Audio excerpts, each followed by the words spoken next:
Bueno, good morning, everyone.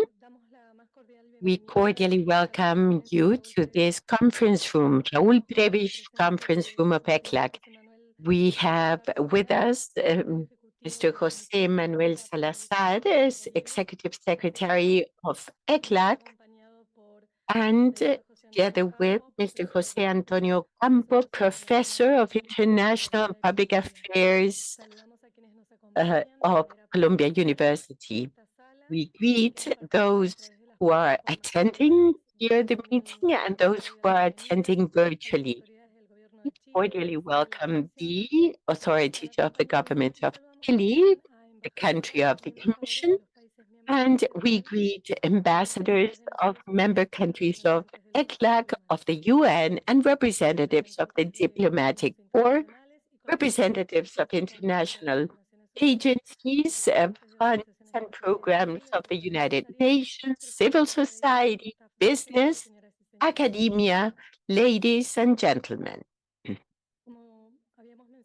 As we had said on February 25th of 1948, as a resolution of the Economic and Social Council, the Economic Mission for Latin America and the Caribbean is created in Santiago, Chile. And 75 years later, we celebrate this anniversary that will be extended until February of 2024. Today, we have the presence of Mr. José Antonio Ocampo, Professor of International Public and Political Affairs of Columbia University, and he was Executive Secretary between 1998 and August 2003. The conference will give reforms to the international financial system. And now we recognize José Manuel Salazar-Xirinachs, Executive Secretary of ECLAC. You have the floor.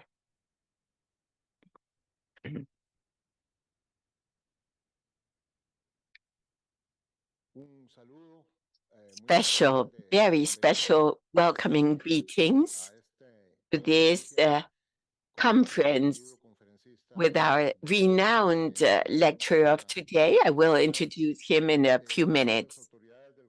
I greet the authorities of the government of Chile, representatives of diplomatic corps, officials of the UN system, colleagues of ECLAC, and all those with us face-to-face and virtually.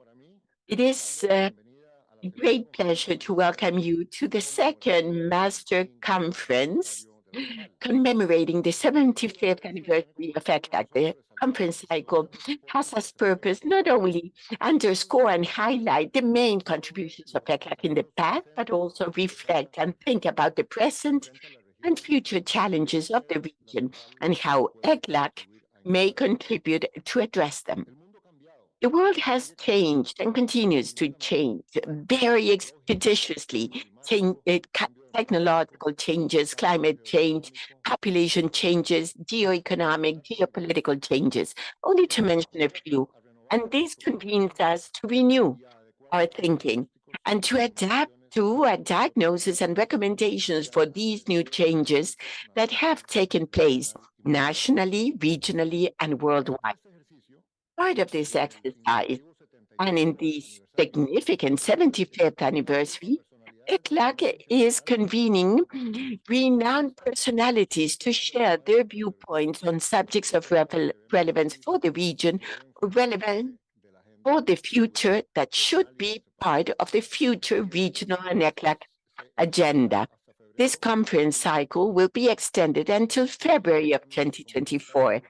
Today, for me as Executive Secretary of ECLAC, it's a great pleasure to cordially welcome José Antonio Ocampo, Professor of Public and International Affairs of Columbia University, former Executive Secretary of ECLAC, former Minister 3 times in Colombia, and other national and international positions that very briefly I'll go into details. Dear José Antonio, I thank you. We thank you profoundly that you are with us today. We are honored with your presence and participation in this activity commemorating the 75th anniversary of ECLAC, an institution that you led, shared, giving analytical depth to the institution and in the years of changing century. Your master lecture on reforms to the international financial system is at a critical time when there is a need of mobilization of resources in developing countries after the enormous fiscal efforts and policies to respond to the recent cascade of economic shocks that exacerbated gaps and historical needs in development models. That is why that the reform of international financial architecture is one of the subjects that Secretary General of the UN, Antonio Guterres, has led and has made 17 proposals for the reform of the international financial architecture to be considered by countries in the preparation to the summit of the future. It is also important to acknowledge that the region has had a very distinguished voice in the debates on the architecture of the financial on the debates on the financial architecture, which means the resolution on the debt in the 80s, and also contributions made by José Antonio Ocampo himself, and I must say, abundant contribution on his part in books such as the one entitled The Reform of the International Financial System, published in 1979, and another one called Reforming the International Monetary Non-System, dated 2018, that was also published in 2018 in Spanish, published by Fondo de Cultura Económica. And recently, the region has also submitted important suggestions within the framework of the Bridgetown initiative led by Ian Motley, Prime Minister of Barbados. As Minister of Finance and Public Credit in Colombia, he promoted a regional platform for taxation cooperation that was officially launched in Cartagena during the first ministerial summit for Latin America and the Caribbean, aimed at an inclusive, sustainable, and equitable taxation system held on the 27th and 28th of July, where I was lucky enough to take part together with Daniel Titelman and Noel Perez. In that summit, 16 countries participated in that summit and undersigned the launching of that platform, and ECLAC will act as technical secretariat of that platform. But I mention this as an additional example of the visionary and transformative proposals of our distinguished speaker today, whom I will immediately introduce, mentioning his impressive trajectory and knowledge about the themes that will be discussed in today's lecture. Before he took on the academic role that he is now playing at Columbia University, José Antonio has had a very distinguished career in various positions in the government of Colombia and in international entities. He has acted as professor in various academic institutions at an international level and participates in multiple commissions and consultative councils focusing on research and on public policy recommendations dealing with different development aspects. Among the many responsibilities and contributions that he has made, I will be selective. In addition to acting as Minister of Agriculture and Rural Development and as Director of the National Planning Department, José Antonio was Minister of Finance and Public Credit of Colombia on 2 occasions under Presidents Ernesto Samper and Gustavo Petro. Among his multiple achievements, and just to mention the recent ones, we can highlight the successful taxation reform passed in 2022 with progressive objectives in terms of the reduction of inequality, environmental incentives and health incentives, and of course,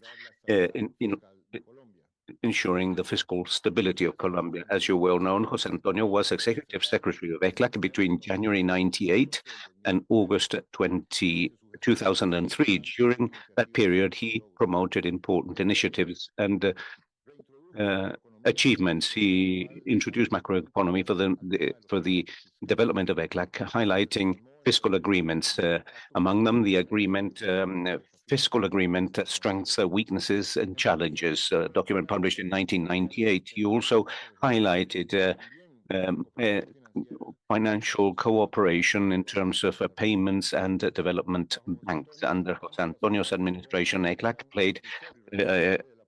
acted as a promoter of the first meeting of the International Conference on Financing for Development held in Monterrey in 2002. José Antonio also dealt with the urban dimension of social development and the path towards globalization in trade and financial terms. And this was expressed in the documents of the period of sessions in 2000 and 2002, entitled Equality, Development, Citizenship, and Globalization and Development, respectively.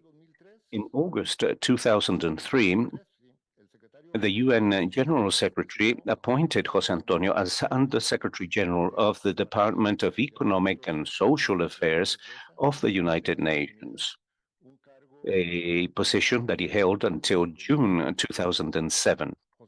José Antonio actively participates in various processes, panels, and expert commissions of the United Nations and of other international entities such as the IMF, and he was a candidate to head the World Bank in 2012 with the support of an important group of developing countries.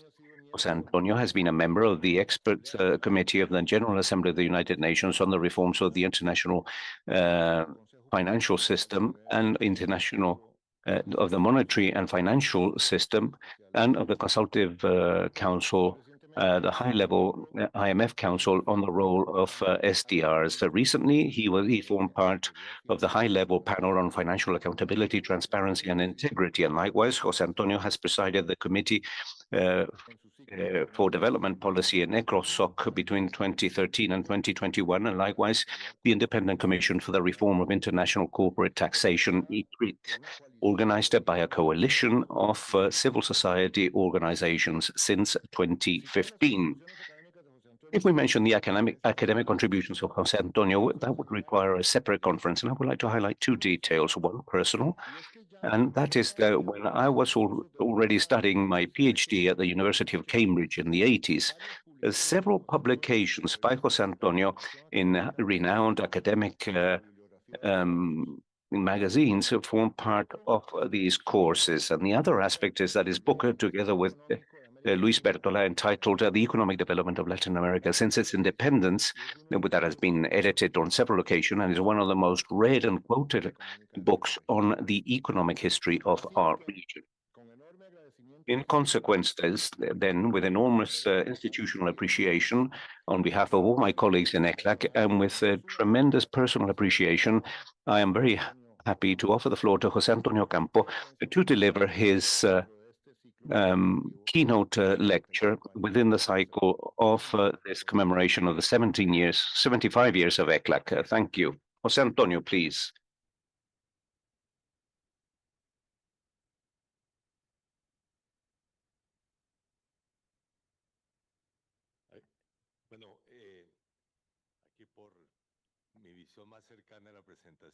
Now, I have decided to deliver my lecture as from here, sitting down. Dear Executive Secretary José Manuel Salazar, I would like to tell you that this is not only an honor for me, but also a tremendous pleasure to be with you all here today. I have devoted many years to thinking along the lines of ECLAC, not only as mentioned by neo-structuralism, because I also see here Osvaldo Zunkel, who was the person who established or who organized that conference where we launched the concept of Latin American neo-structuralism.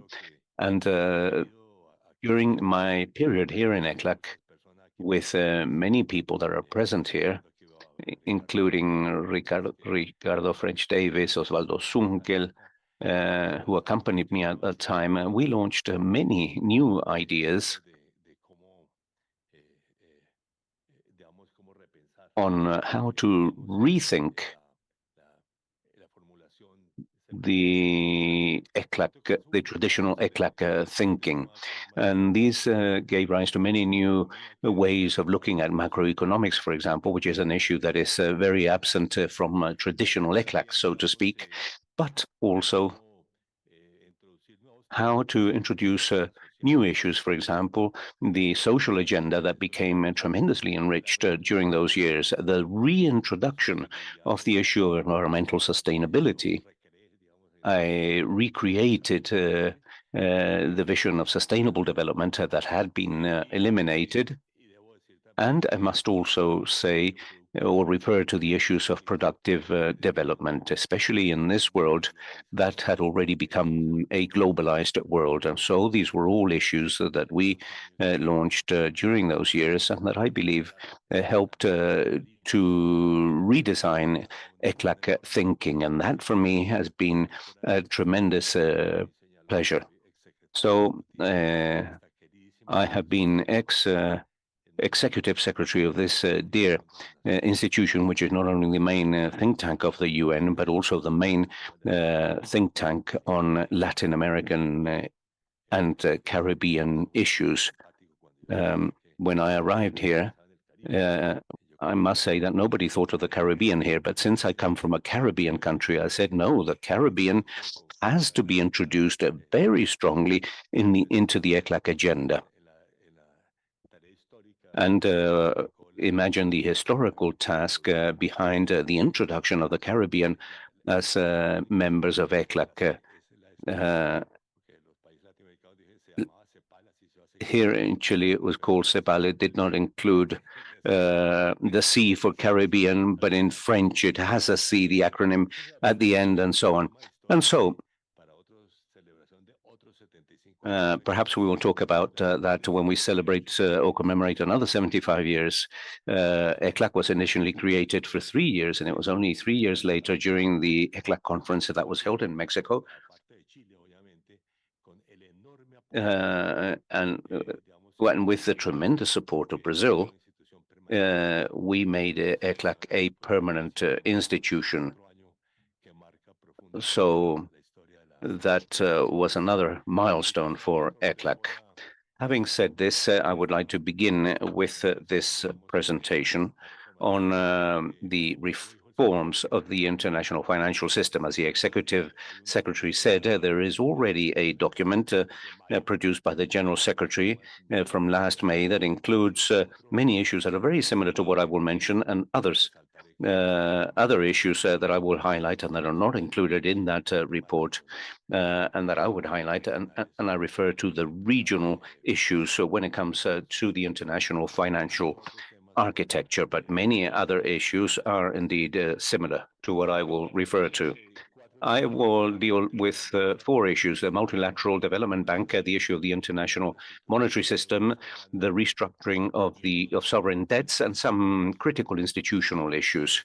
But there are also other issues that I will not discuss. 2 that are directly related, which is the official assistance, official aid for development, and the financing of climate change, that have special programs, despite the fact that the multilateral development bank has become an important institution to finance climate change issues. And there are 2 other issues that I believe in a certain sense are on the frontier of these issues that we're discussing, which is the issue of financial regulation and supervision, where the Basel standards have been tremendously important, and likewise the international taxation cooperation. So I'll focus on the first 4, but I would like to mention that some issues have been excessively developed on my slides, and therefore I'll simplify my presentation somewhat.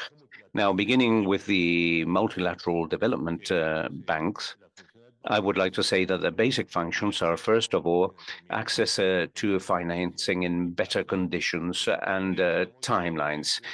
I have always said that there are 2 models that are completely different when it comes to banks. The traditional division differentiates borrowers from non-borrower countries. And this is an issue that is important because borrowers offer capital and guarantees, and those countries and borrower countries share risks, and the cooperative model whereby all members are potential borrowers.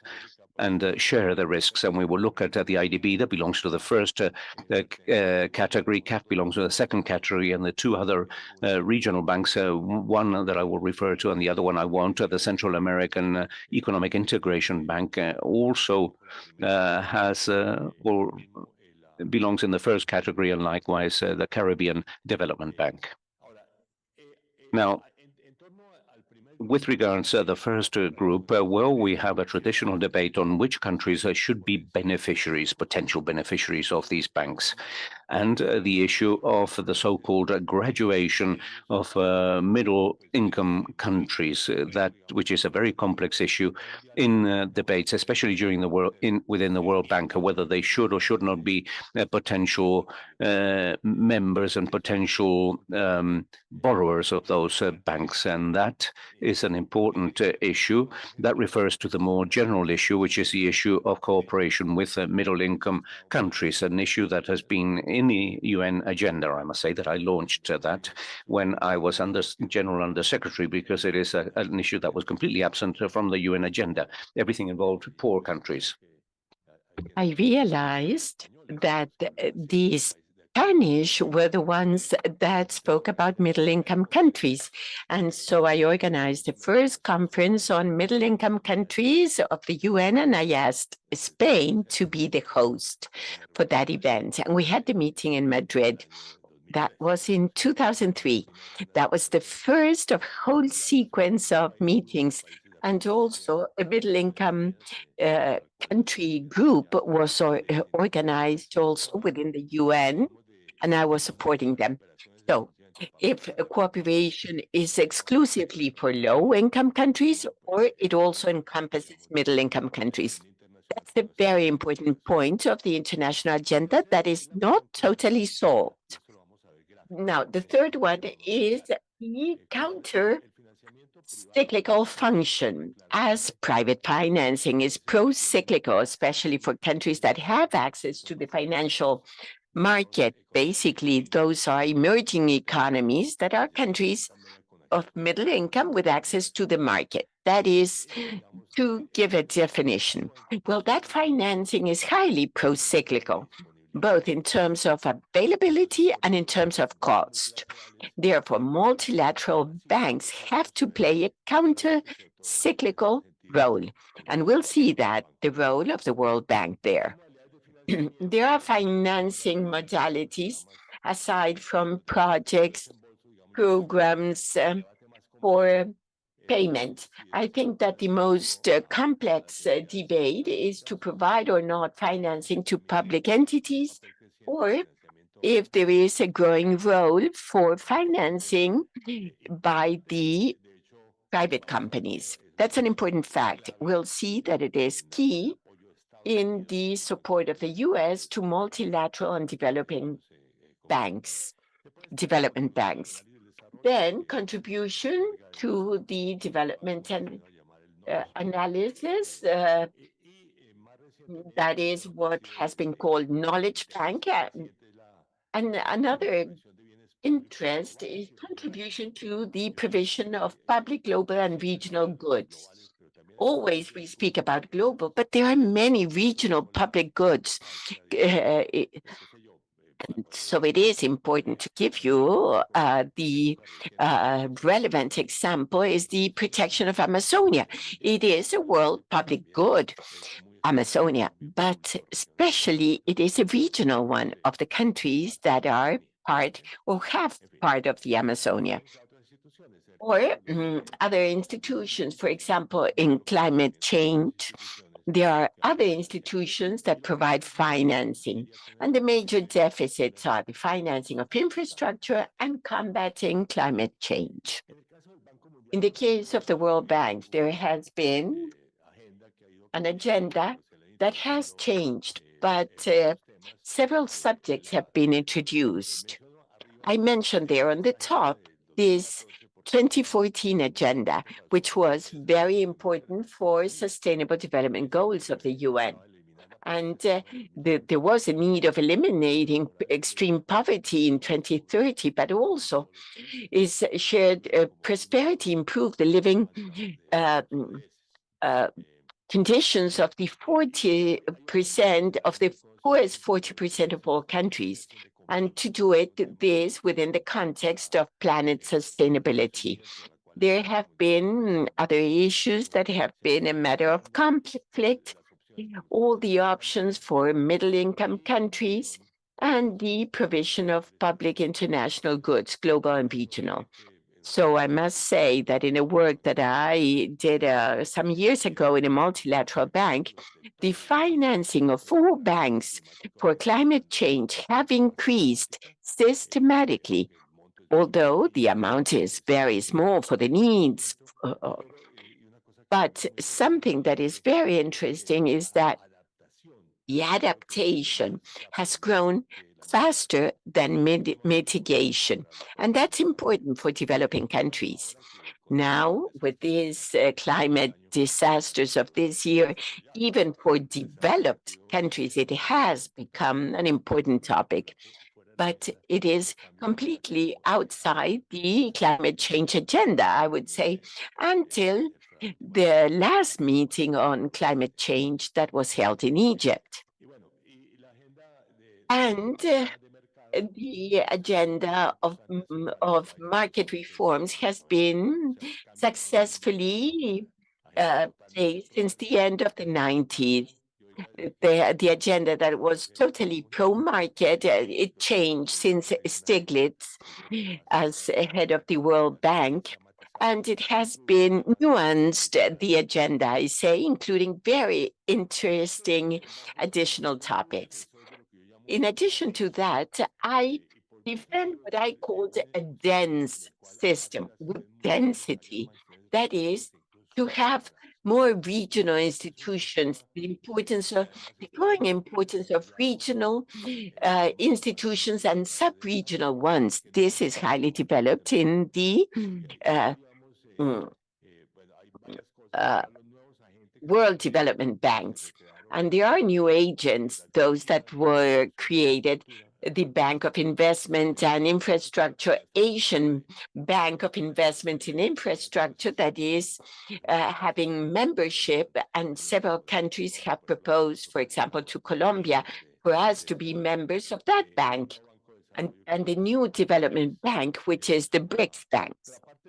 But aside from that, we have regional banks, including the European Investment Bank, that was the first one, the pioneer in its kind, in the famous agreement of 1958, creating the Economic Commission for Europe. And there are several models along those lines. I would say banks that one can call surplus recycling, those are the Arab country banks, and also cooperative models. One of the best cases of cooperative model is CAF. And by the way, here we had CAF's assembly last year. As I remember, when I was executive secretary, it was the anniversary of the 30 years of CAF. And Enrique Garcia, who was president of CAF, he said, tried to convince the government of Chile to rejoin CAF, and I was told no. So I was so pleased to have here in ECLAC the meeting of CAF with Chile as a member. It was a great I was so pleased. I mean, the fact that Chile, after several years, resumed its membership in CAF. And also, Chile has rejoined FLAT. Now, but the advantages, regional advantages, as first a sense of belonging, of ownership. We feel them that they are more ours than the World Bank, for example, and that those institutions are more adapted to regional demands. A key case in the case of CAF is when World Bank and IDB, for reasons I didn't understand, that they said that they would no longer finance infrastructure. The one that adopts the financing of infrastructure is CAF, with a growing role in financing infrastructure. So I think that was really very relevant. Anyhow, the World Bank, which is not the most dynamic, as we will see, does have a key role to play, which is the counter-cyclical role or function, the one that acts the most in those junctures.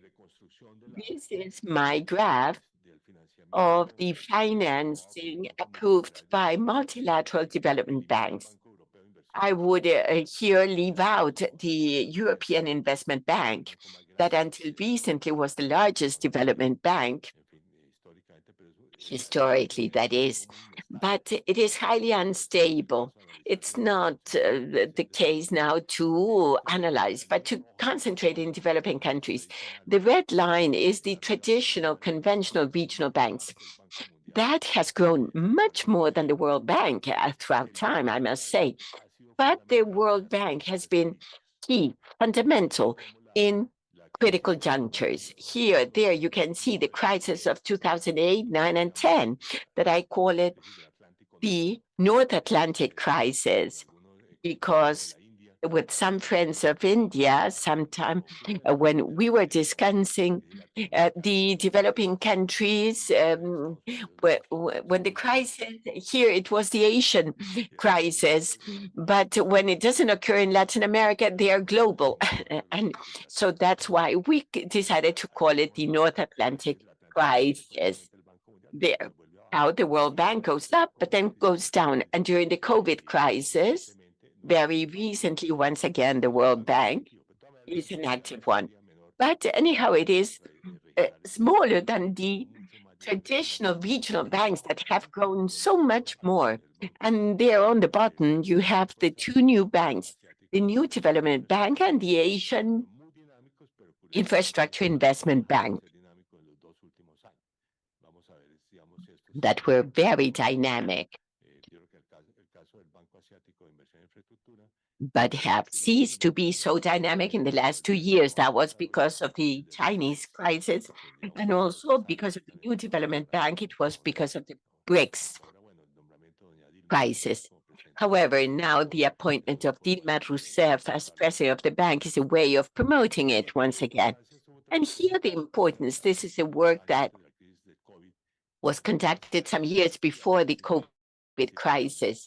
It is the different institutions showing that the World Bank is much more important for poor regions of the world, for sub-Saharan Africa and the South of Asia, although Latin America and the Caribbean is the third region receiving financing from that institution.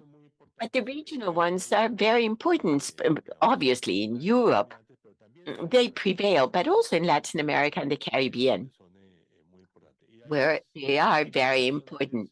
And the interregional ones, which many are Arab, I would say, the Islamic Development Bank, for example, that play an interesting role in some regions, and also very important in sub-Saharan Africa as one of the mechanisms for financing. And in the case of Latin America, we have a similar trajectory, a similar history. You see on the bottom the World Bank in the 70s and 80s, where they provided more than half of the financing to Latin America.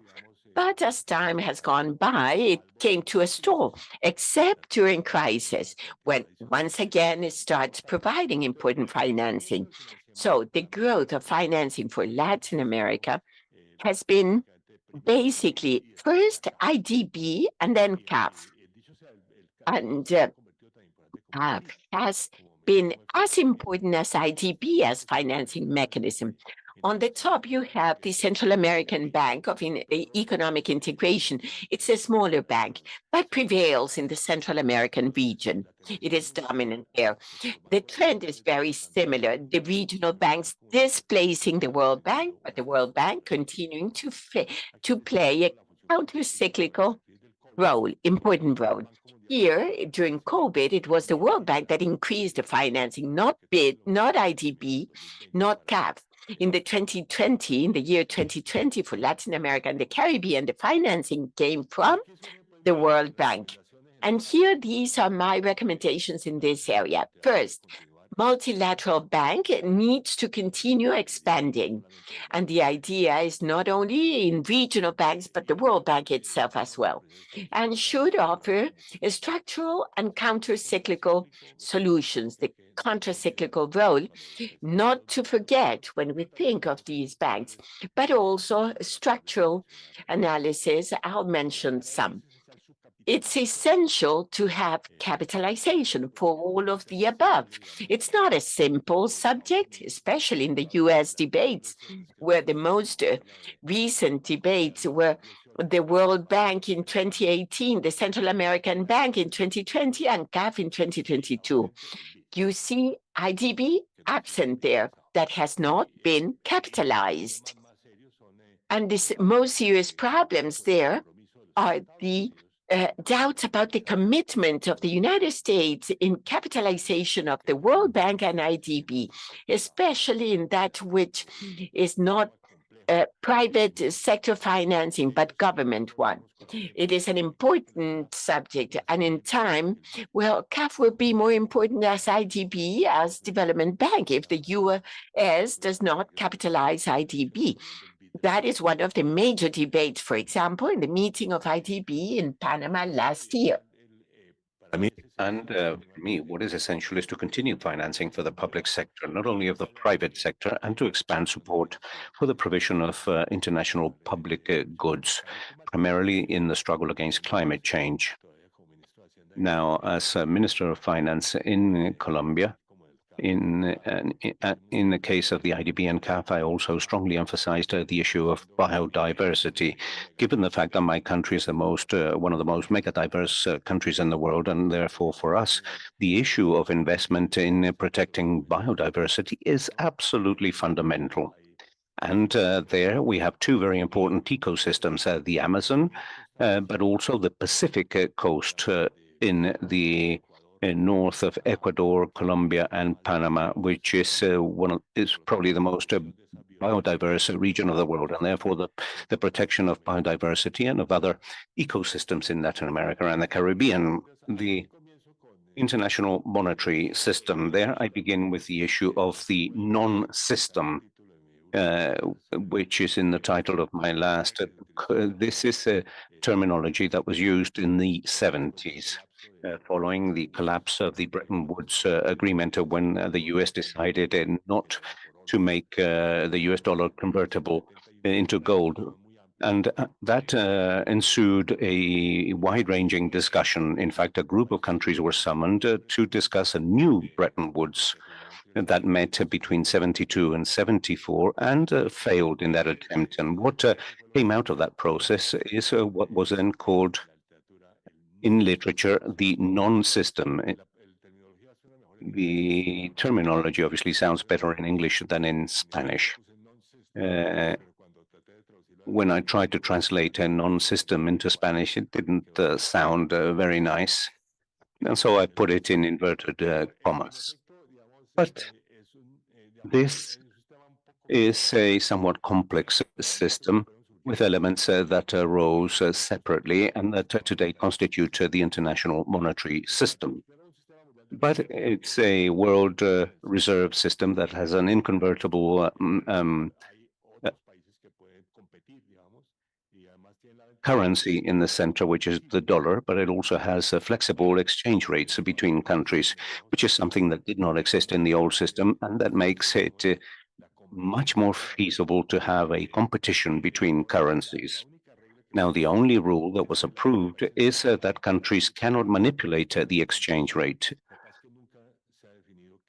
And yet we have never defined what manipulating actually means. The US applies that all the time in its decisions that relate to certain countries, but the monetary system has never defined what it actually means to manipulate the exchange rate. An important issue was that countries can continue to regulate capital flows. And I'll go back to this issue and the financing of crisis. The balance of payments debate became much more important because in addition to the international debate on the financing of current accounts, was discussed, but other discussions were not present in the fund. There is also an increasing supervision with the consultations of Article 4 that were created at that time in a meeting held in Jamaica in '76. But their effectiveness is doubtful. And what is very important is that the macro coordination is done outside the IMF via G7 and now via G20, which is an important issue because it's the first issue of the document drafted by the General Secretary in May. So we have two possible lines of action. First of all, to work much more on a more active system of multiple currencies. In other words, more currencies competing at an international level. I must say that the euro has not been very effective in order to compete when it comes to competing with the dollar. But and obviously the Chinese want the renminbi to be a currency that competes. They haven't been successful in that yet, but that is an interesting alternative. And the most interesting aspect is to provide a more active role to SDRs, which is this international currency created as a result of the debates held in the 60s that actually took place in the IMF because of an interesting historical reason, and that was because the French wanted something else. The French wanted a new international currency that could be backed up by four currencies: the dollar, the French franc, obviously, the German mark, and the pound sterling. And therefore, the US wisely decided that that should be discussed in the IMF so that countries, developing countries, could become allies in the reform of the system. That was the origin of SDRs. And UNCTAD made very interesting suggestions that contributed enormously to that debate. And I have written several aspects about SDRs. I perhaps have been one of the writers that have written most about SDRs. So what is it that we can do about SDRs, which is this somewhat useless international currency created by the International Monetary Fund? First of all, more frequent allocations, in fact, that are counter-cyclical, one of the few that have acted in this fashion, and proportional in the long term to the demand for reserves. Because with that international financial volatility, one of the clearest effects is that developing countries have had to accumulate far more international reserves than beforehand. The demand for international reserves has grown very significantly over time. Secondly, the possibility of SDRs may be more actively used by the IMF itself. This forms part of the division between France and the US with regards to this new international currency. And that meant that the French refused initially to support the creation of SDRs. And that is why the agreement signed by the rest of the countries in the world, or roughly, that were members of the fund, and that is why we created two currencies in the IMF, or two accounts, so ordinary fund accounts and the SDR account as parallel accounts. And so the easiest reform is to unify that. And the way in which I see that can be unified, the simplest fashion, is to enable SDRs that are unused be regarded as monetary deposits at the end of the day by countries that don't use them. And that provides the IMF with the possibility of having more financing sources. And that is, I think, a very simple, or the simplest proposal that we can submit. One could think the same when it comes to multilateral development banks, for example, the World Bank. Countries that have SDRs and that do not use them are able to deposit those resources in a multilateral development bank to expand the financing capability of those multilateral banks. And there is also an issue with regard to the substitution account that I am not going to discuss. But SDRs, when it comes to SDRs, a criteria that has been defined over time is that they must involve high long-term demands to increase reserves. But the issues have been very small. Apart from the initial issue that was done when this was created in the early 70s, there was one in the 80s, in 2009 and in 2021, in other words, during the crisis, and therefore they have been counter-cyclical. And the one in 2021 that represented $650 billion was after the initial rejection on the part of the US to do that in 2020. And the change from the Trump to the Biden administration was decisive. The Biden administration, in fact, supported a greater amount, a larger amount, because initially it had been 500 billion. And it cannot go beyond that, because when it goes beyond the contribution of the US to the IMF, it must be approved by Congress. And so this was the limit that could be approved by the US government without having to resort to the US Congress.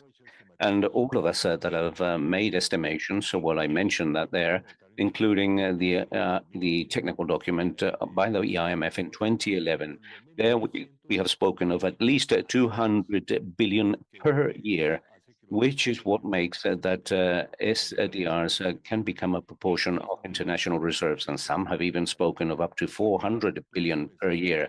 So one could think that whatever the figure, it is far greater than what has been issued as SDR.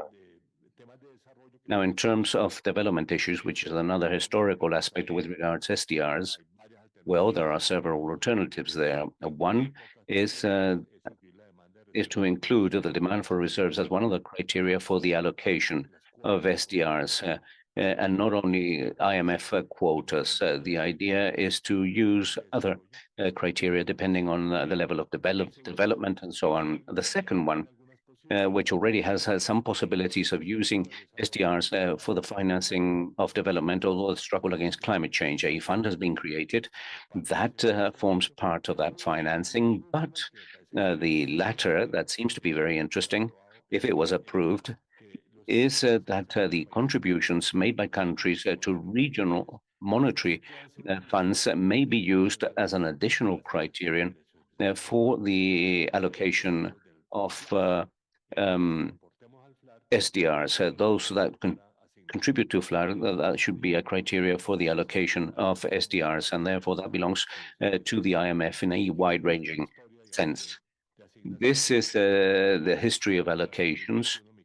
In 2021, I estimate that 61.5% went to high-income countries, and yet middle and low-income countries received only a little bit over 30%. And so this is a complex issue, and therefore the traditional discussion is how we change allocation criteria.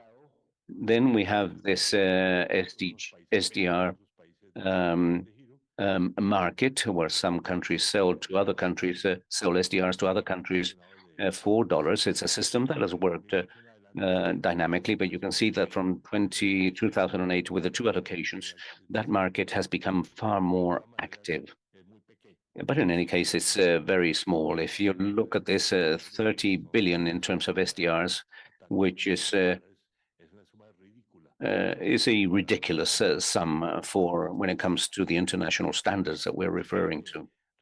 Now, here we see what Latin American countries received in 2021, between 0.8 and 1% of the GDP, which is not small. But there I had to take Venezuela and Nicaragua out that for different reasons, and especially Venezuela, that had 6.4%. Because the problem is that the collapse of the Venezuelan economy, it means that as a proportion of the GDP, it comes across as immense, and also because of the delay in the calculation of quotas. The second issue, which is the regulations of capital flows. When the IMF was created in 1944 in Bretton Woods, all countries were allowed to do this because Europeans were using this and had been using this for a long time in a very active fashion. And in our case, it is the volatility of capital flows, which is one of the reasons why we must have our own regulatory mechanism. There was an attempt on the part of the US promoted by Michel Cambezu when he was general manager of the fund in 1997 in Hong Kong, the proposal was submitted to establish what was called the convertibility of the capital accounts. Another way of saying that capital flows could not be regulated. I must say that many countries opposed that, and we won that struggle. I must say that I was Minister of Finance at that time in Colombia also. That was a little bit before I started to work here at ECLAC. And I was called their spokesman in Hong Kong to oppose the proposal by Michel Candasout. And so it was a small personal victory, so to speak. And following the Asian crisis and the North Atlantic crisis, there was an internal discussion that was called the institutional vision of the fund in 2012 that it authorizes countries to continue to use capital flow regulations, and emerging countries and developing countries use this actively here. You can see the history of these mechanisms. You can see the liberalization that took place in the early 90s, and yet after the Asian crisis, we made a more active use via the regulation of capital flows. And here, an IMF study that compares emerging countries and developed countries in the use of different instruments. Below, you can see the net positions in foreign currency that are used massively on the part of emerging countries as a regulation mechanism of capital flows. And this is not only specific controls to the outflow or incoming of capital. For example, in Colombia, still there is a tradition where market agents and exchange agents cannot have a mismatch between assets and liabilities in foreign currency. I mean, for not to speculate in exchange matters, there are several bank regulations in where it's important for liabilities in foreign currency. Third subject, crisis resolution, emergency financing. The major changes were in 2009 and 2010 during the North Atlantic crisis. Credit lines were doubled and the flexible loans were created. Something very interesting. And the interest rates of funds for low-income countries was eliminated. And in 2022, a new line was created for countries of low income and middle income vulnerability. Now, with the recent crisis, actions have been more limited. For example, during COVID, there was a massive amount of approval of financing of emergency loans or credit. It was very small ones, only one quota. IMF loans are several times that quota. So one quota is a small amount, but 79 countries used it. And the approval of those loans was almost automatic without conditioning. Interesting subject. That was during the COVID crisis. Very few conditional loans, but flexible loans have become ever more dynamic. Usually it was Mexico and Colombia using them, but now Poland, Peru, and Chile have used it, and recently Morocco. And then there was a discussion to create a swap line, credit line, but liquidity of up to 145% of the quota was created. When that, I thought it was useful or useless. And then when Chile used it, also said it was useless and abandoned it. It has no future, so it needs to be rethought. It's like a flexible credit line, but can be used more actively, but for that you need a much higher amount than the one you have. That is the history of IMF loans. Three interesting topics here. The first one, is that the financing peaks there have taken place during Latin American crisis of the debt and Asian crisis. In the most recent crisis, the, the no, the financing has not reached the same peak. And secondly, is the role of high-income countries versus those developing countries. The blue line shows that in the first decades of the history of the IMF, most of the financing was for European countries mainly, high-income countries, that was. But then basically financing disappeared, except during the or after the North Atlantic crisis with the European crisis, where several European countries, Greece particularly, once again resorted to IMF to have resources. But since the 80s, I would say the financing is mainly for developing countries. Conditionality. Here, the historical subject was developed countries were users of IMF funds. Conditionality was limited when they, and then developing countries as for more conditions, a subject of great debate. Very interesting discussions that were held after the Asian crisis. In the UN, led to the Monterrey summit. I participated in several of them, and it was interesting how it was being rethought. And in the case of the IMF, they decided in 2002 that the only conditionality should be macroeconomic, so structural conditions, because the IMF required privatizations. That is no longer possible. Only macroeconomic balance, fiscal and exchange policies, and that was an important thing. And in 2009, an additional one, if structural goals are not complied with, well, that will not prevent disbursement. Today, macroeconomic conditionalities are the ones that prevail. And the last topic are the regional monetary institutions. Here, the multilateral development banks have an almost vacant space. We have the regional clearance house, the Andean Reserve Latin American Fund, of 9 members. So several Latin American countries are missing to be members. The swaps of ASEAN currency that became afterwards the Chiang Mai initiative of ASEAN with China, Japan, and Korea, South Korea, joining the agreement in order to create the Chiang Mai initiative. And the facility of European financial stability, it was temporary, but then the financial stability mechanism was created, which is the permanent stable mechanism now.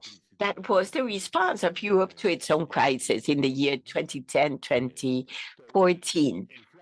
So FLAD has several advantages.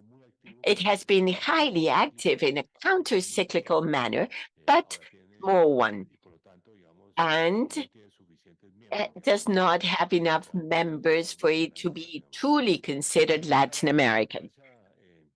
These are the different funds in the work I did a few years back, where it says that European stability mechanism is really important, the Chiang Mai initiative, and then BRICS and the Arab Monetary Fund, or there is only 0.3%.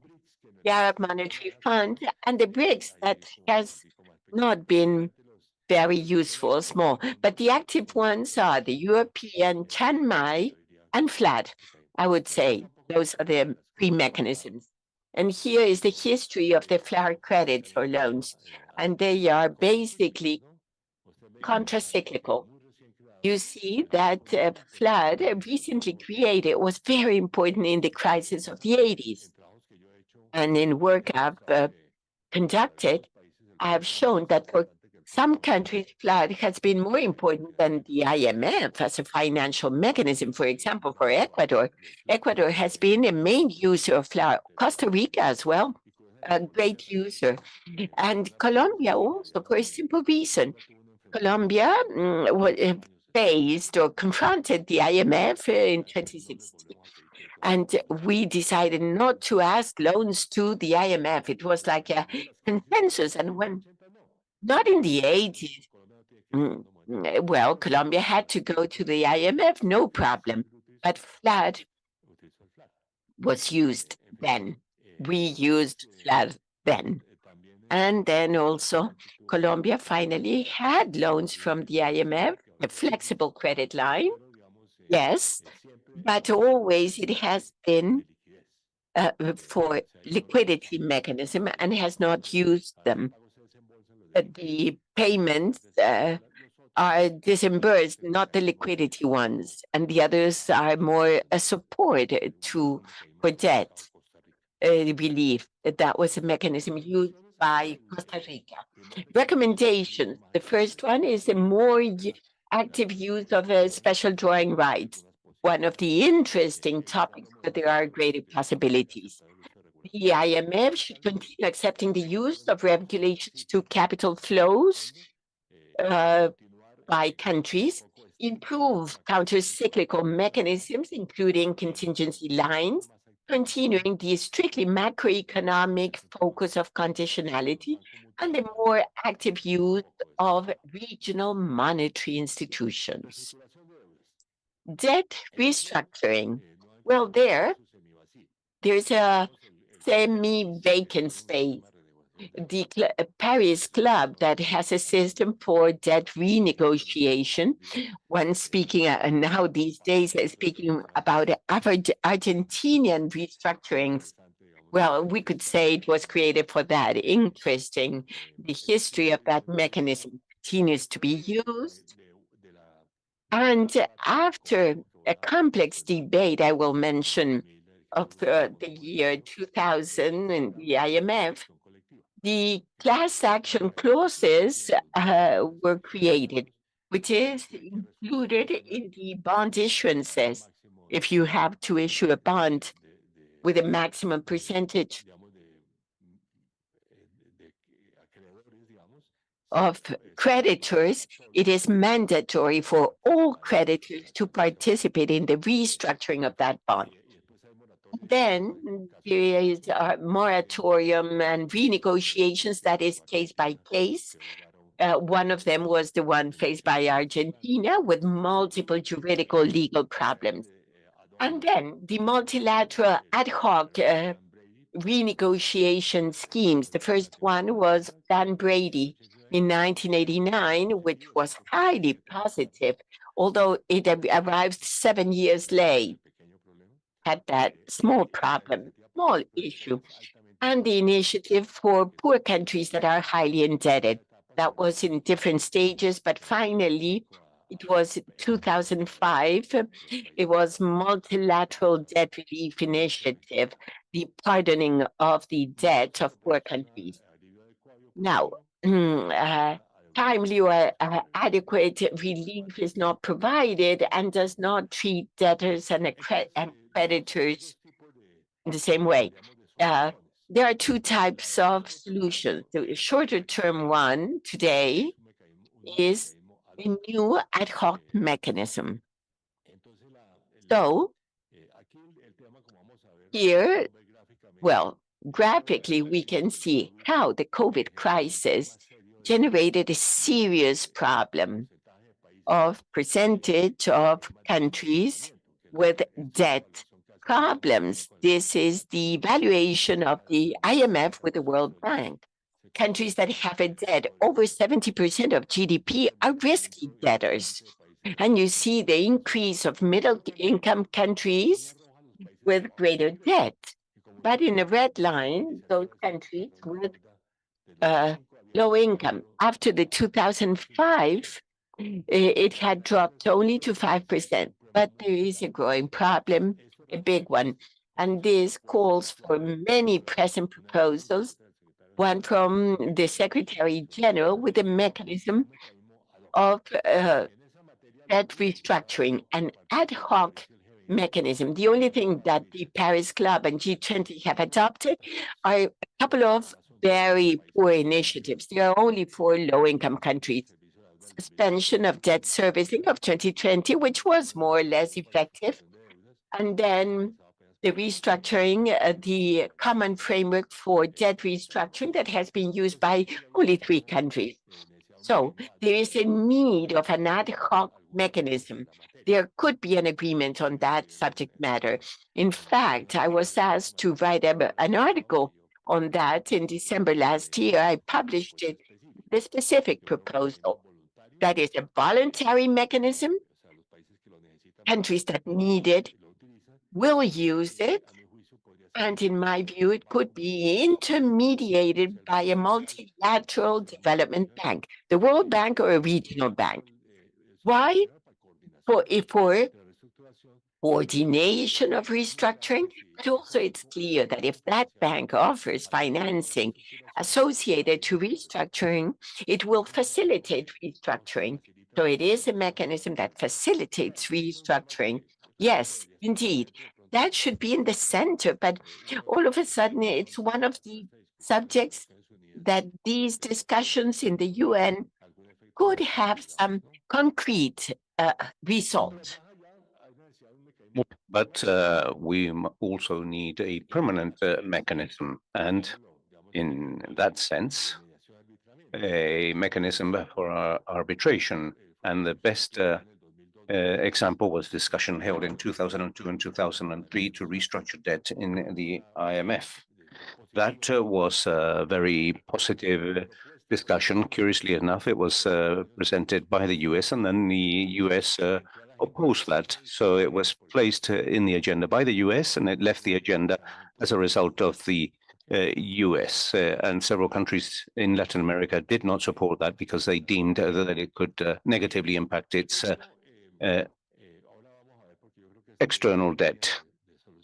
After that, we got involved in this discussion in the UN in 2015, based on this sentence against Argentina on the part of a judge in New York by the debtors that had not participated in the 2 restructuring of the debt. And Argentina was told that they had to pay everything that was owed, and that involved a long debate. I participated, obviously supporting Argentina in this debate, but I was surprised because when the discussion took place in the UN, that was what I feel is a useless decision because it does not suggest a mechanism. And what was even more surprising for me involved in that discussion was that both Argentina and Russia were completely opposed to an international institution dealing with these issues. So it was very curious, especially on the part of Argentina, which was the country that was being impacted by that. And so we have contractual agreements that occur in practice, and both Argentina and Ecuador have used them in Argentina. And the aggregation clauses, which was an important, an interesting European invention in 2013 to deal with the Greek debt, and that was expanded in 2015 to all countries. So one issues a bond that has a collective action clauses, but now has aggregation clauses, which is a new mechanism. And in other words, all bonds can be registered simultaneously. And that is an interesting issue.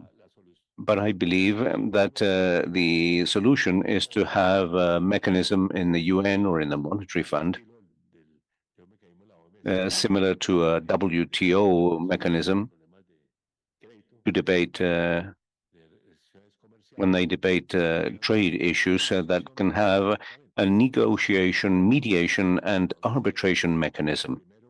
And first of all, what we did was to hold a voluntary negotiation. If that fails, we go to a mediation. So some countries act as mediators in that restructuring.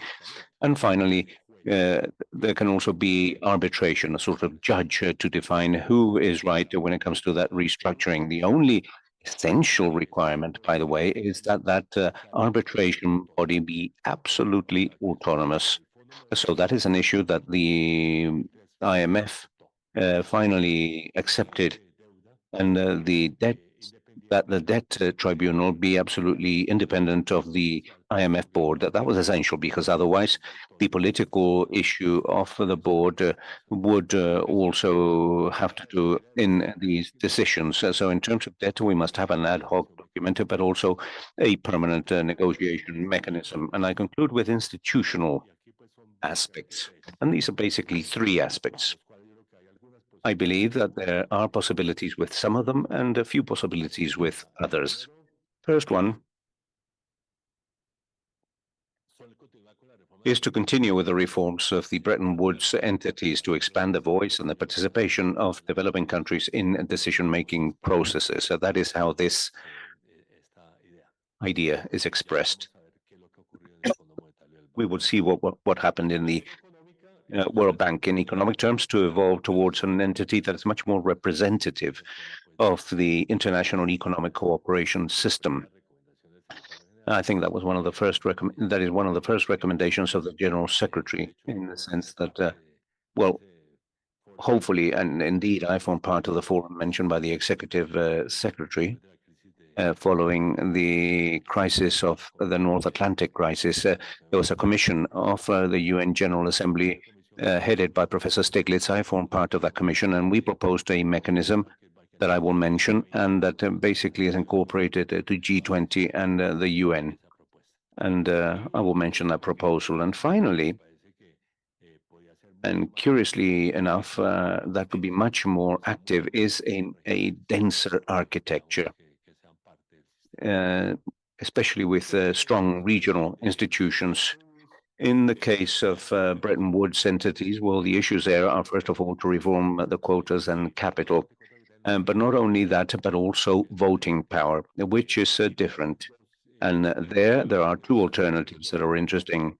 First of all, the basic votes, as from the creation of both institutions, we find what are called basic votes. In other words, the same votes for all countries.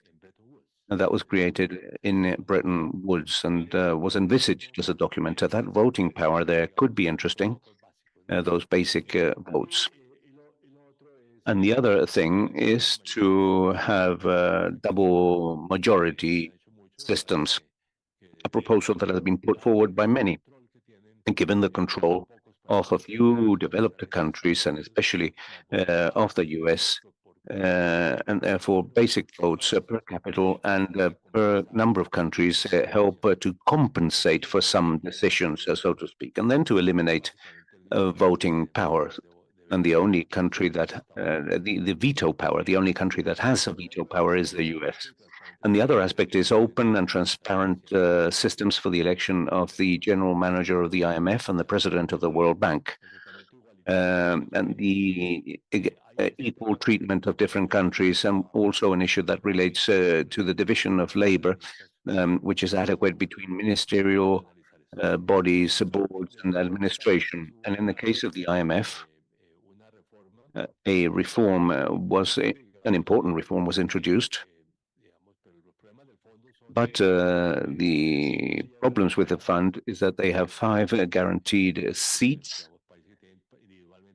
Countries that have the necessary votes to become members of the board, and then the others enter into alliances between countries in order to appoint the rest. In all, we're talking of 24 members, but formally it's only 20. This is a curious issue. And then we have the issue of the overrepresentation of Europe and the underrepresentation of Asia. Latin America has around 10 in accordance with all estimations. And we have other institutional issues, which is the majority rules, the managing director that has always been European. But at least there is competition between European countries, unlike the IMF, in order to appoint a general manager. There is also an undefined role of ministerial meetings. the International Monetary and Financial Committee has no effective power, but the board generally responds to what is agreed there. And after that, we have other issues. So this was a reform introduced in 2008, 2010. As expected, Europe, and especially the large countries in Europe, what I call Europe G10, lose more than 4% of the quota, and that was gained by developing countries, especially China and other winners. But there are many losers among developing countries. The winners were Mexico, Brazil, Korea, several countries that won out of that restructuring. Curiously enough, low-income countries dropped, despite the fact that some middle-income countries also reduced their quota. But the increase in basic votes enabled a more reasonable decision. There, Europeans lose more, developing countries gain more, but low-income countries increase their voting power. And the rest of the countries that lost a lot of capital now lose very little. So these basic votes are important. They are indeed very important as an additional mechanism in order to deal with that. In the case of the World Bank, we find the same issue, the representation per seats, and the reform in 2008 increased the basic votes and provided an additional seat to Africa. And that has been hotly debated because poor countries in sub-Saharan Africa say that they're controlled by 2 or 3 African countries, by South Africa and Nigeria primarily. And so that in practice that it did not expand the voice of the whole of Africa, which is what they were seeking. So the participation of the votes of developing countries in the International Reconstruction and Promotion Bank increased from 42.6 to 47.2%, but some debates state that it should be at least 50%. Curiously enough, in IDB, that is 50%, just to mention a similar model. So there, in practice, the other agencies, the international promotion agencies that supports poor countries, there the power of European countries is greater, and that is reasonable because they are the major international donors in that case. But the International Reconstruction and Promotion Bank can be IRF there should be a minority participation on the part of developed countries. And the president is especially powerful, appointed by the US. The only semi-competitive process was one I participated in 2012, and that was a curious process. When I was suggested, I said, well, why? Why should I go as a candidate if we're destined to lose? And somebody said to me, no, this is symbolic. We must establish the principle that it must be a competitive process. And of course, there was an election, and they chose the Nigerian, who is presently the director of the World Trade Organization. We were the 2 candidates that presented ourselves as candidates.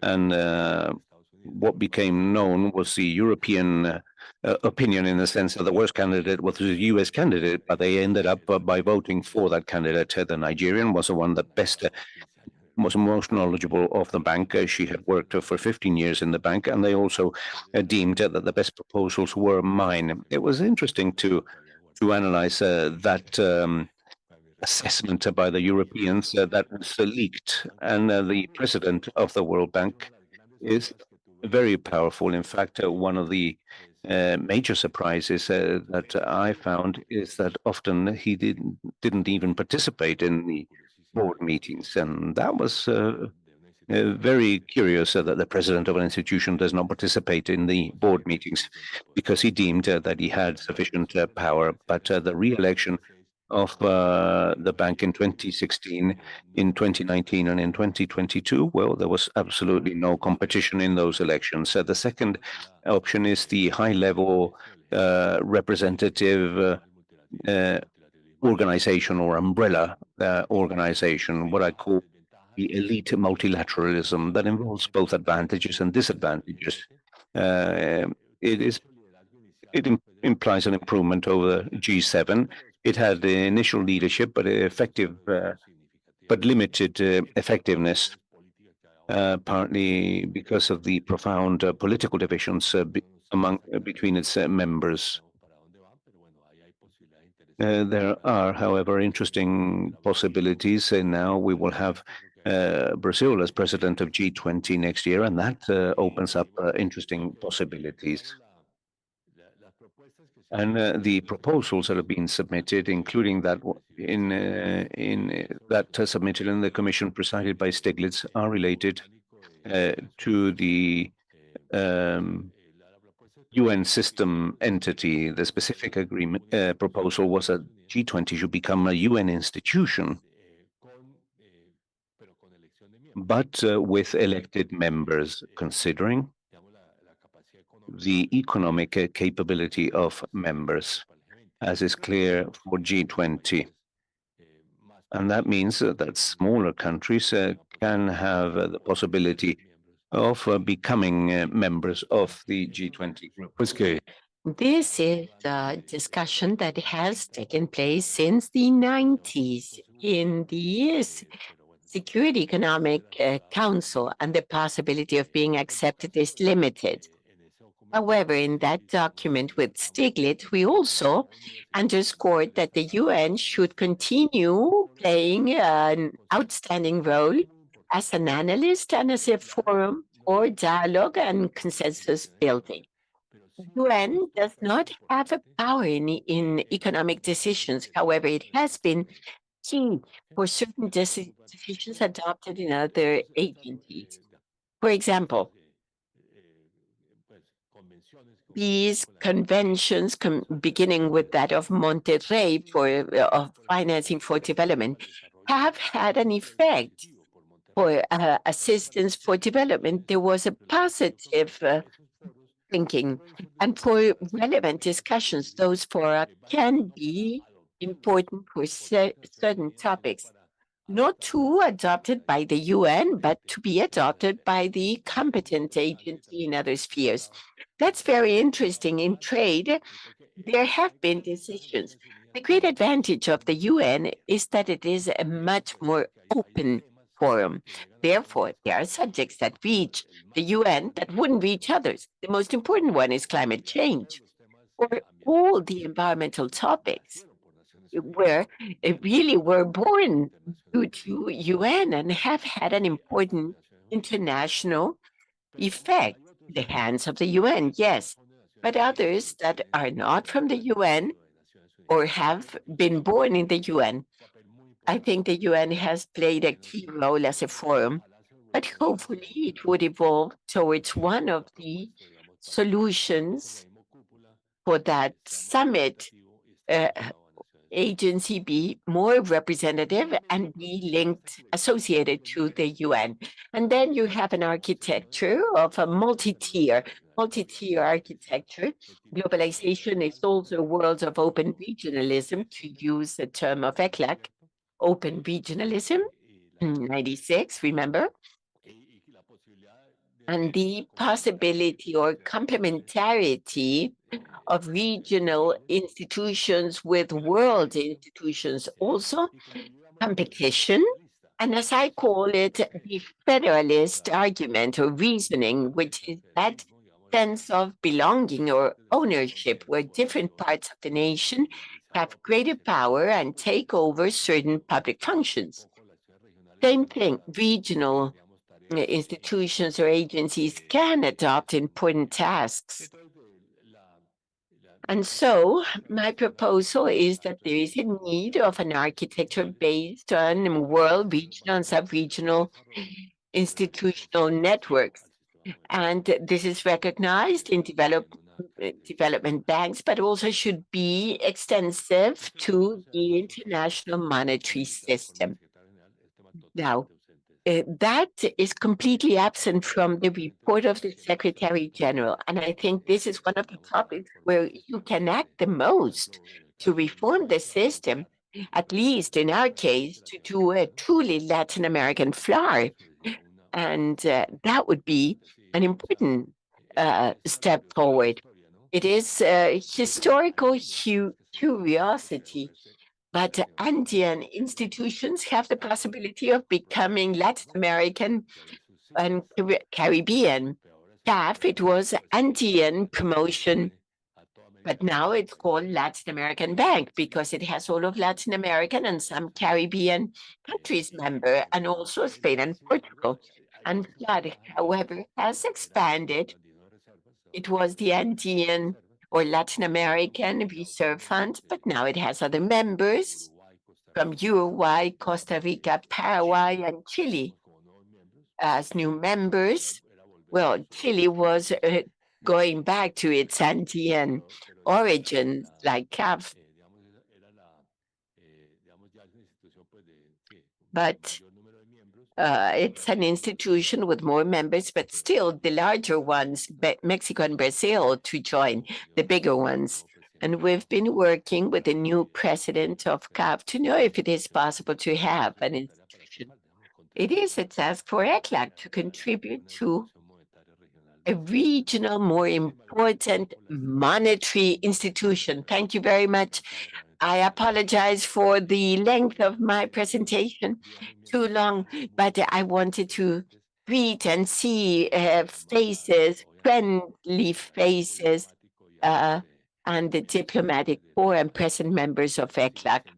So, as I said at the beginning, this continues to be the main center for research of the United Nations and the main center for Latin America and the Caribbean. Thank you very much.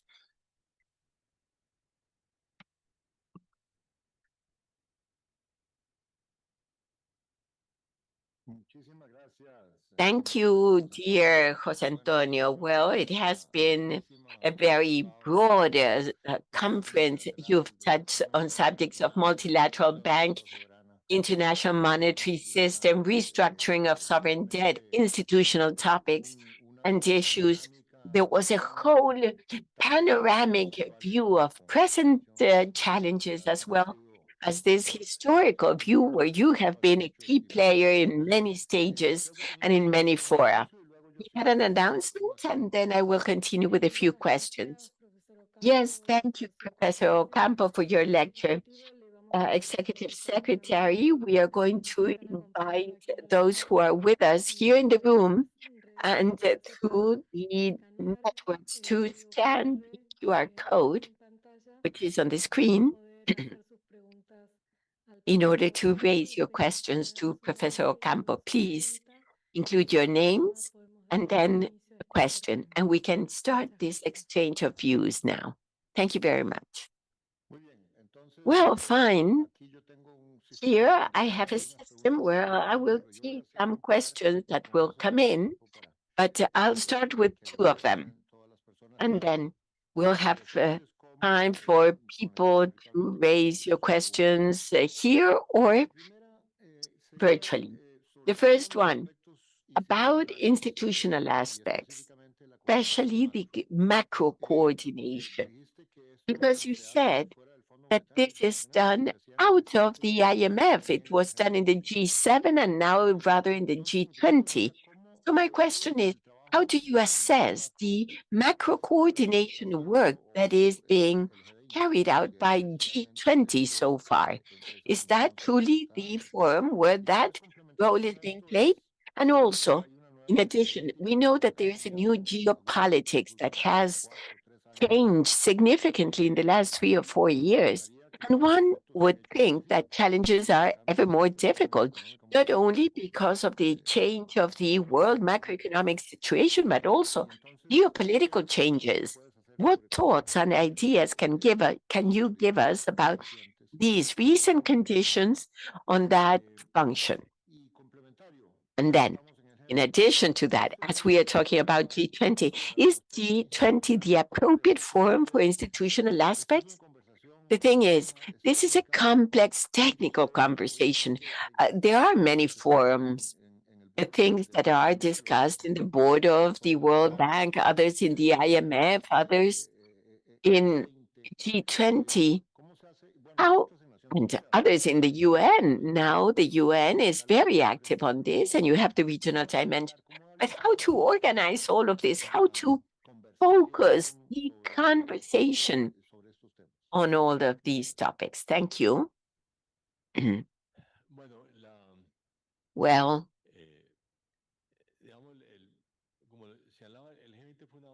G20 was progress over G7, even G10. We forget that it was a group between OECD that were the most important countries. There were some small ones that, for example, there were small ones like Switzerland and the Netherlands. They were important financially speaking, and they were a member in the G10, but then excluded from the G7 because of size. Well, it's an interesting thing, but I would say that in G7 and G20, Canada was key for the creation of both institutions. They're a middle-sized country, and they could have a more important presence in international decisions. That I mean, that is having a larger neighbor. Sometimes they are impacted by that neighbor, but Canadians have been key players in the creation of these institutions. So G20 was progress, an advance there. But one of the evaluations we made with Stiglitz that was published 4 years after the mission, where we were saying that initially they were highly effective as macroeconomic coordination in terms of launching cooperation initiatives of a certain nature. But then macroeconomic results of G20 have been highly limited, and now the geopolitical differences, we'll see how it will be expressed, but the geopolitical differences are very important. And the president of India is a country that is somewhat in the middle of geopolitical difference or division. But in macroeconomic terms, I see no capacity. Although during COVID, they did have an effect in launching certain initiatives. But after that, I see no important initiative that has come out from G20. Is it appropriate?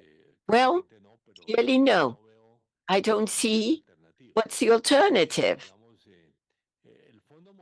The monetary fund, in practice, can be or has continued to be a mechanism, an effective coordination mechanism in macroeconomic terms, although originally decisions are of G20.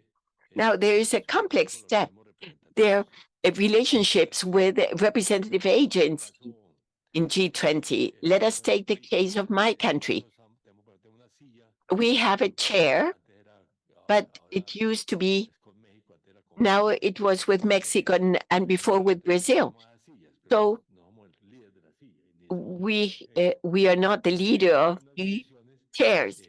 G20 adopts a decision, and the members are asked to go and present it to the representative agencies, organizations. And I would say, why Brazil is imposing on the members of its chair a decision of G20 with which we can agree or disagree. So it is an institutional, substantive issue, I would say. The G20 members taking the two representative members' decisions that were not consulted with them. Now, one should think in the long term, in my proposal or the report of the Secretary General for that to become a UN institution. obviously with an active participation of the World Bank and IMF.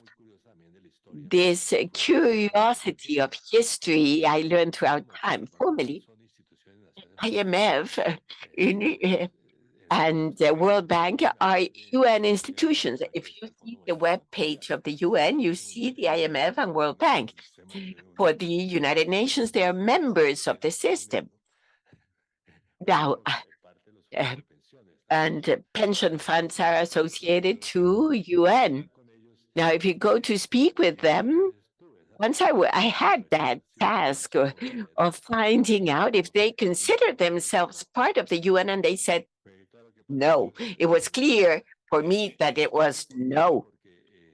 Now, that was important because it's a task I began as Undersecretary of the UN to begin all the dialogue for development financing after Monterrey.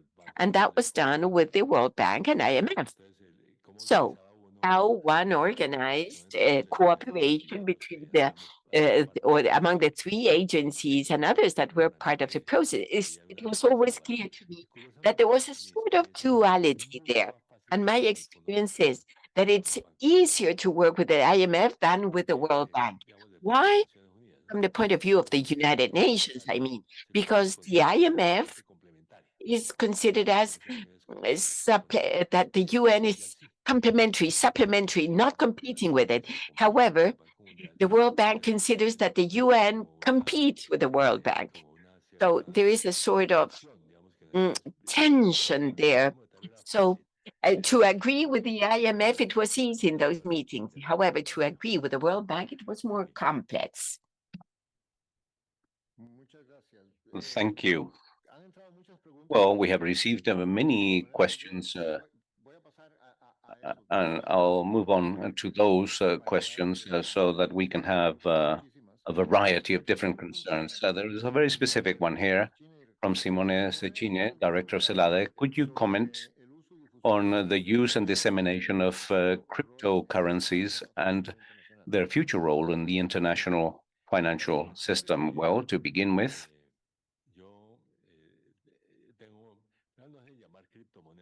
I don't know whether to call them cryptocurrencies or not, because they are not currencies. One could call them crypto assets. That's a terminological type of issue, but it's important that they are not currencies, but rather speculative assets. That's what they are. One could eventually open up a scope for crypto assets and authorize them, but they have to comply with the basic principle of financial regulation, which is the protection of those that make the deposit. If there's no protection for those that deposit those assets cannot be accepted with the same legal standards of other financial assets accepted by the legal authorities in countries. So that is my position. In fact, I form part of a decision that we made in Colombia in Banco de República, our central bank, whereby we basically prohibited legal financial intermediaries from making transactions with crypto assets, because whilst there is no protection for those that make these deposits, they cannot be considered with the same legal status that other assets have. The volatility of those of the prices of crypto assets demonstrates that it's a highly speculative instrument, and the bankruptcy of many of them have damaged those that have used those deposits. There is another question that is very interesting here. It deals with another issue, but it says, so what prospects do you see of an exchange currency between BRICS, the BRICS countries that will be discussed in the next meeting of that bloc? And expanding that, there are other ideas of common currencies. Do you have a reflection in that? What are your reflections in that sense? So with regards to the BRICS currency, what probability do I feel that that has of being accepted? Zero.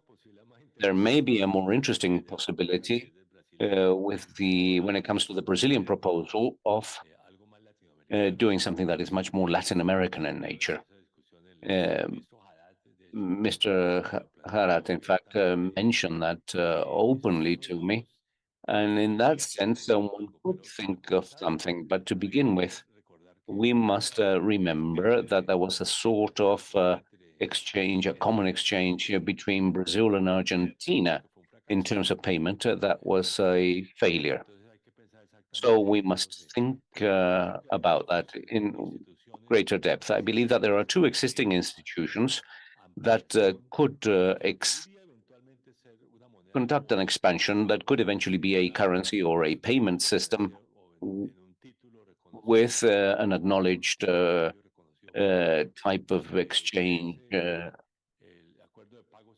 and that is the agreement of reciprocal payments by Aladi that in practice has worked well at given moments in time. Now, unfortunately, well, in the 80s, it was critical.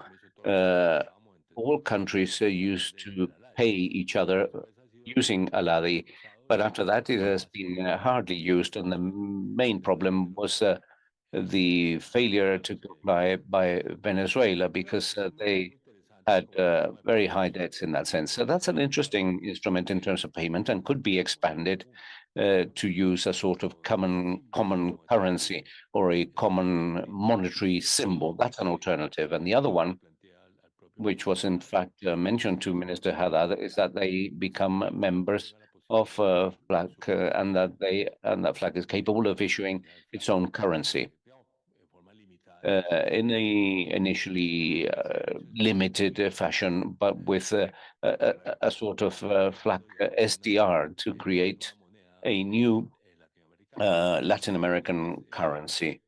But that is something that we must think about very carefully. And there, I believe that ECLAC could make an interesting contribution. Thank you, Antonio. And we welcome the different challenges that you have put on our laps. And we welcome them because indeed ECLAC has renowned technicians in this sense. We participate in several fora, and we would like to do, in fact, more of what we're doing at present in this very interesting discussion. There are three questions related to the issue of debt and climate change. They're anonymous, and I'll ask all three of them so that you can discuss that issue. In the restructuring of international financing, you mentioned the proposals of exchanging debt for climate services. What opinion do you have in terms of exchanging public debt with climate change and the care for the environment? Should development banks play a role there? And thirdly, what is the role that regional banks should play in terms of financing mitigation and adaptation to climate change? What is the role that regional banks should play when it comes to financing mitigation and adaptation to climate change? Well, that last one, well, they could act in both cases, both in terms of mitigation and in terms of adaptation. In mitigation terms, for example, and in accordance with the main studies, the main contribution of Latin America to climate change is deforestation. There are many programs to halt deforestation or to support afforestation, where banks can play an important role. And one could also think, and I'm sure that they're already doing that, of investments in clean power production, wind power or solar power. I believe that many are already involved in that in different ways. So I think that there is an important role that they could play there. When it comes to adaptation, in this work that I did some 3 years ago about multilateral banks, I realized that in terms of adaptation, that measures have grown far greater than mitigation. And the tasks are immense when it comes to floods and droughts, problems that have existed in our countries. In my country, for example, we face both problems. In some regions, we face tremendous droughts and then also tremendous floods in other regions, and there we find issues of how communities can adapt in order to coexist with climate change. So that is indeed an issue. And I also like the idea of exchanging debt, and not only talking about climate change, but also talking about biodiversity. And there is an interesting example that perhaps we could highlight more, which is the case of the Galapagos Islands. And that is an interesting issue, and I believe that there are possibilities, very important possibilities there, to exchange debt for nature, so to speak. The exchange of debt can play an important role, and in fact, we're in a country that used that most in the 80s. You exchanged debt for investment, and so that could be indeed very actively used in exchanging debt for nature. So I believe it's a useful mechanism that should be expanded. And there, obviously, banks, multilateral banks, can play the role of intermediaries. I must say that there are even private banks that are interested in acting as intermediaries when it comes to those processes. I know that because Colombia receives specific proposals by some private banks to act as intermediaries when it comes to exchanging debt. So it's an interesting possibility.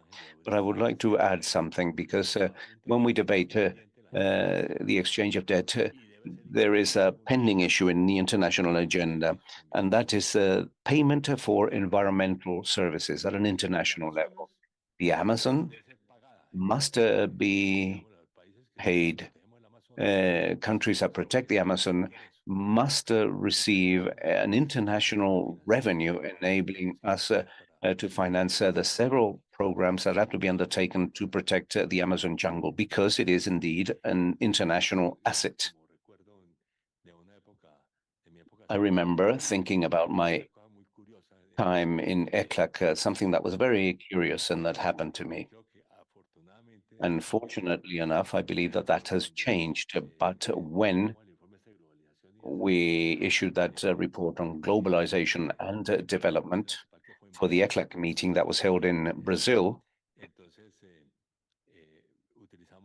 we widely used the concept of international public goods.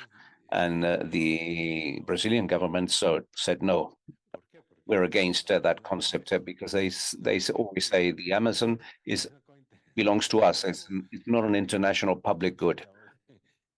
And that's an interesting issue, but I believe that that has changed. But it was something very curious at that time. And they said, no, we don't like the concept of international public good because the Amazon belongs to us. But that, I believe, is interesting. We have to acknowledge also that there are world public goods and also regional public goods. The Pacific issue is much more regional in nature in that sense. And there's probably many, many more as well. Yes, yesterday I took part in a meeting listening to a proposal so that within the three countries in the Southern Cone, or that three countries in the Southern Cone, it was a coordination of maritime protection.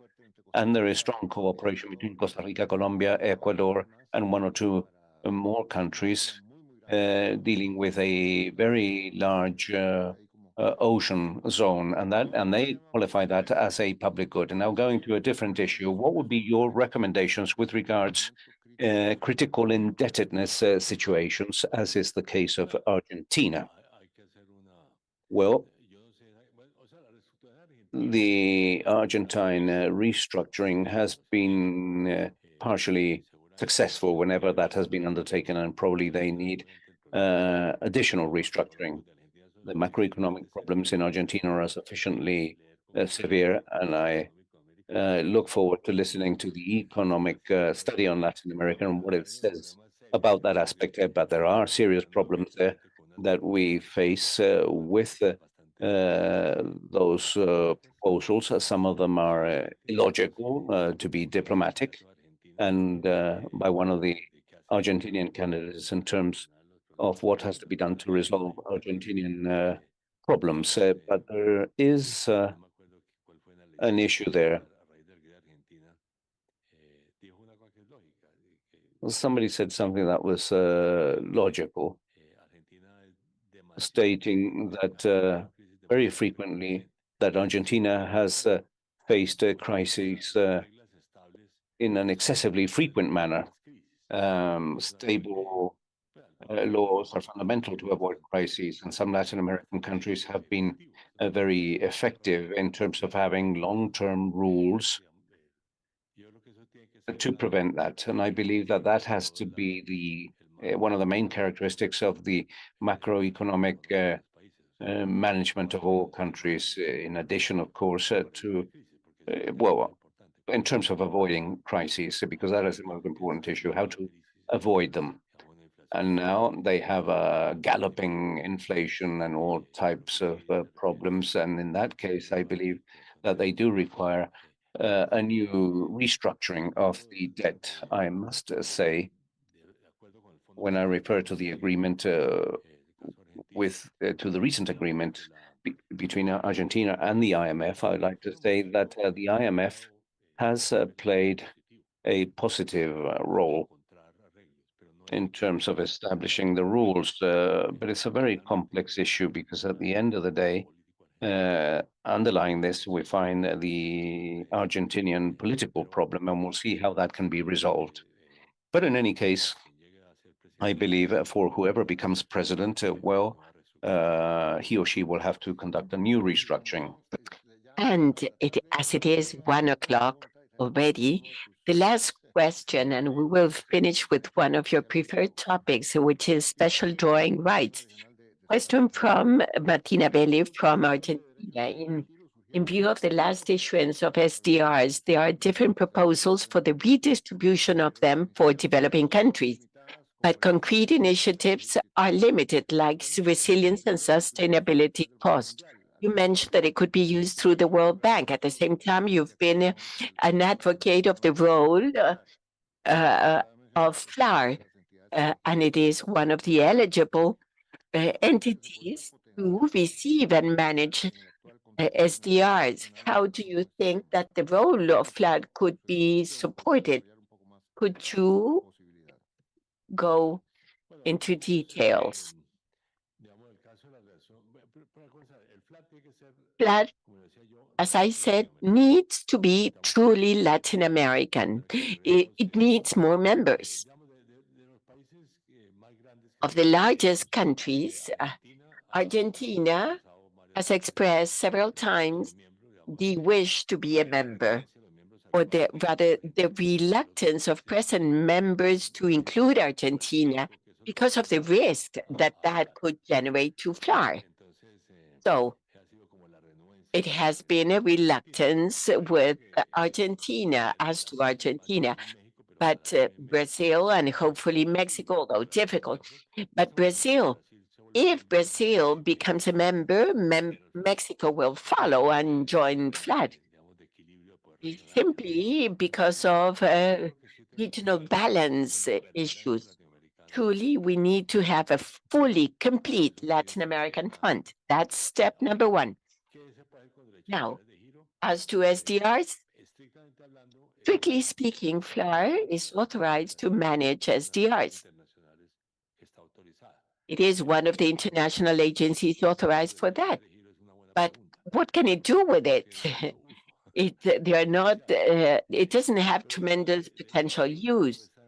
There was a proposal of mine, like dreaming about solutions I thought of interest, and that is that as promotion of regional funds, the contributions that we countries make to regional funds be part in the issuances of SDRs. That is to recognize that the international monetary system is not only the IMF, but also the regional funds that are part of a network to be coordinated by the IMF. And the contributions to those regional funds to be also considered as rights over the SDRs. Maybe that motion will have a feasibility, but what's most important is first to guarantee that we have a flower that it's truly Latin American and not only expanded Andean, which is what we have today. Andean and a bit expanded. Well, very good. Thank you. Thank you very much, dear Jose Antonio, for this broad, deep conference, deep lecture, a true master lecture about all these subjects of the international financial architecture, a key subject for our times, for the future, which is the development of the region, a subject in which ECLAC is working intensely with other UN organizations and agencies. I would like to acknowledge and thank the presence of distinguished economists and former officials of ECLAC. I would like to begin with Mr. Osvaldo Sunkel. And Osvaldo, the first time I came to ECLAC, it was because Osvaldo invited me to contribute in a chapter of his book.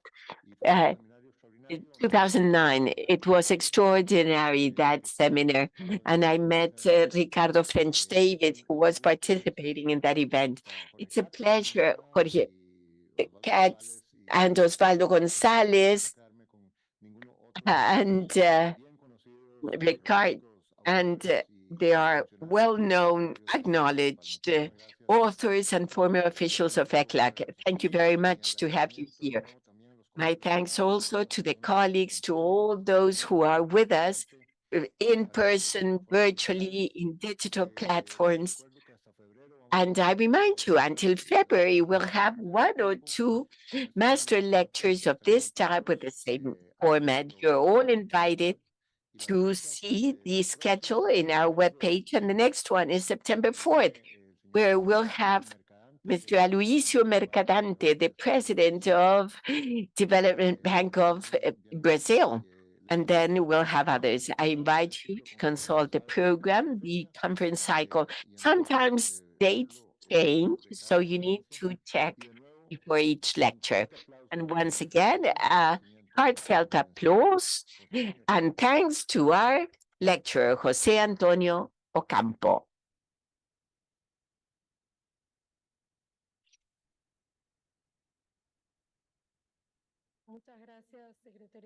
Thank you very much, Executive Secretary. Now you're all invited, or we will invite Professor Ocampo to sign the book of guests of ECLAC so as to close this master lecture of today. Thank you very much.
Después de los anuncios que hizo after the announcement of our executive secretary as how master lectures will continue until February 24, we thank you for your attendance and those who have been in virtual platforms. And those in the room, we invite you to the lobby hall. Thank you.